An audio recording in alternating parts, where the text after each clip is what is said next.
Toilet yang memenuhi standar kesehatan harus memenuhi syarat-syarat yaitu air dan klosetnya bersih, ventilasi dan pencahayaannya yang cukup, kemiringan lantai minimal 1% dari lebar, dinding tahan air, pengupayaan kondisi toilet tetap kering, adanya tempat sampah, dilengkapi sabun, langit-langit toilet yang kokoh, dan terdapat simbol toilet yang jelas. Selanjutnya yang keempat adalah pengawasan kualitas udara. Tujuan pengawasan kualitas udara pada tempat pariwisata adalah untuk mencegah dan melindungi pengunjung, penumpang, karyawan, penghuni, dan masyarakat dari penyakit atau gangguan kesehatan yang diakibatkan dari pencemaran udara.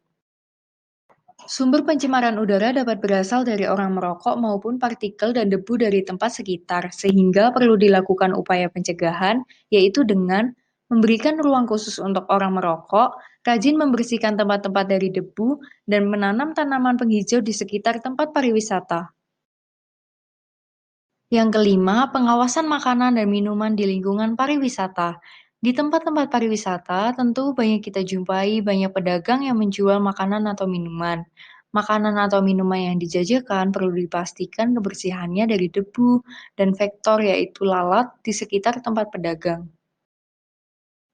Syarat sanitasi tempat pengelolaan makanan dan minuman. Yang pertama adalah lokasi. Lokasi harus jauh dan terhindar dari adanya resiko pencemaran lingkungan. Yang kedua, konstruksi.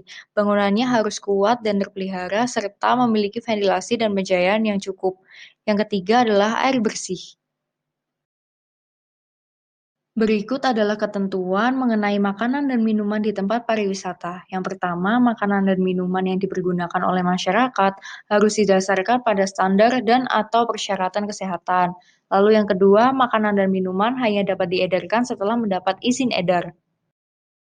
Yang ketiga, setiap makanan dan minuman yang dikemas wajib diberi tanda atau label yang berisi nama produk, daftar bahan yang digunakan, berat bersih atau isi bersih, nama dan alamat pihak yang memproduksi atau memasukkan makanan dan minuman ke wilayah Indonesia, dan yang terakhir, tanggal, bulan, dan tahun kadaluarsa.